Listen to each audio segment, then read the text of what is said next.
হরে কৃষ্ণ, রাধে রাধে সকল ভক্তবৃন্দ। আজকে শ্রাবণ মাসের প্রথম সোমবার। তো আজকে যাচ্ছি পাশের মন্দিরে মহাদেবের পুজো দিতে। তো তোমাদের সাথে সেটাই শেয়ার করব যে শ্রাবণ মাসের প্রথম সোমবারে আমি কিভাবে মহাদেবের পুজো দিচ্ছি, কি কি দিয়ে পুজো দিচ্ছি। তো চলো দেখাই তোমাদেরকে আমি থালায় কি কি সাজিয়ে নিচ্ছি। তো দেখো, আমি এখন এক এক করে পুজো থালার মধ্যে 3 রকমের ফল দিয়ে দিচ্ছি, লেবু, আপেল আর কলা। এবার দেখো, একটা ধুতুরা ফল আর থালাতে সাজিয়ে নিচ্ছে এক এক করে পঞ্চামৃত, ঘি, শ্বেতচন্দন, এটা মধু, টক দই, আর এটা পৈতে, আর এটার মধ্যে রয়েছে দুধ। এক এক করে সুন্দর করে সাজিয়ে নিচ্ছি থালার মধ্যে। আর পুজোর সময় মহাদেবের জন্য হচ্ছে দুটো মিষ্টিও নিয়ে নিয়েছি, ধূপকাঠি আর হচ্ছে একটা রজনীগন্ধা ফুলের মালা,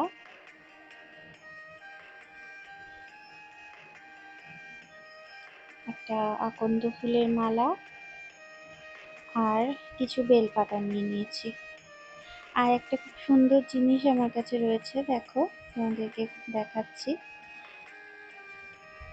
সেটা হচ্ছে এই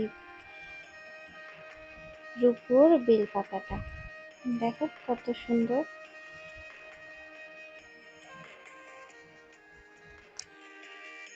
দেখো, পুজোর জন্য আমার থালা সাজানো হয়ে গেছে। এবার আমি বেরিয়ে পড়বো শ্রাবণ মাসের প্রথম সোমবারে পুজো দিতে।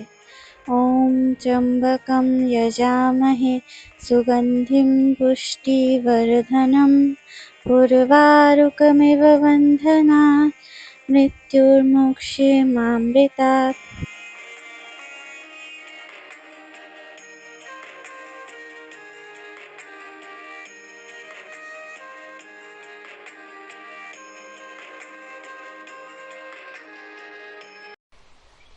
এখানে আমি দুধের মধ্যে একে একে হচ্ছে চিনি, টক দই, ঘি, মধু এগুলো দিয়ে পঞ্চামৃতটা তৈরি করে নিচ্ছি মহাদেবের অভিষেক করার জন্য।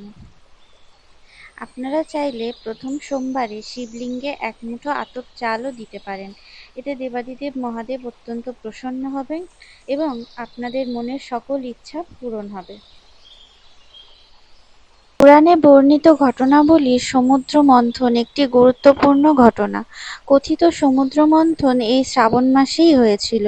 সমুদ্র মন্থনে উত্থিত হলাহল বিষ থেকে পৃথিবীকে রক্ষা করার জন্য মহাদেব স্বয়ং সেই বিষকে নিজের কণ্ঠে ধারণ করেছিলেন এবং তার প্রভাবে মহাদেবের কণ্ঠ নীল হয়ে ওঠে। সেই জন্য মহাদেবের আরেক নাম নীলকণ্ঠ। সেই বিষের প্রভাব এমন ছিল যে স্বর্গের সকল দেবতা মহাদেবের মাথায় গঙ্গা জল ঢালতে থাকেন সেই বিষের জ্বালা কমানোর জন্য। এই দুই ঘটনাই ঘটেছিল এই শ্রাবণ মাসে।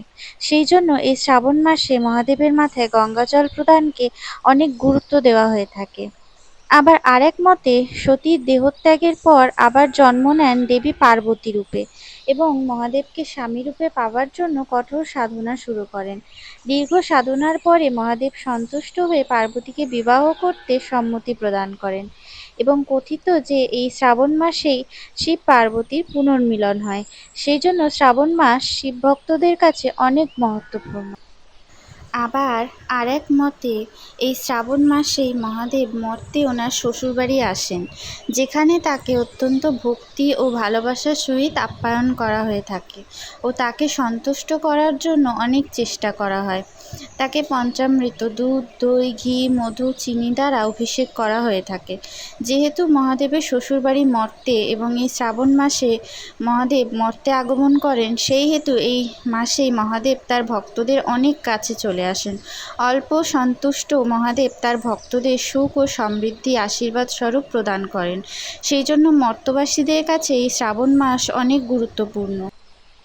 ওম ত্র্যম্বকম যজামহে সুগন্ধিং পুষ্টিবর্ধনম উর্বারুকমিব বন্ধনা মৃত্যুর্মুক্ষীয়মামৃতাৎ।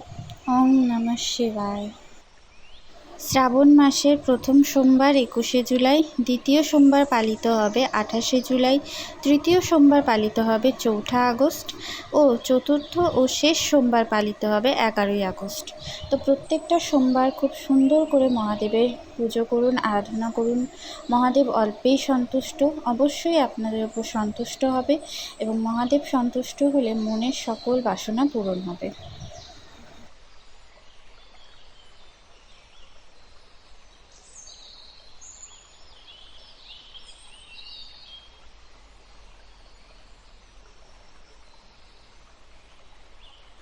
ॐ त्र्यम्बकं यजामहे सुगन्धिं पुष्टिवर्धनं उर्वारुकमिव बन्धनात् मृत्युर्मुक्षीयमामृतात्। ॐ नमः शिवाय।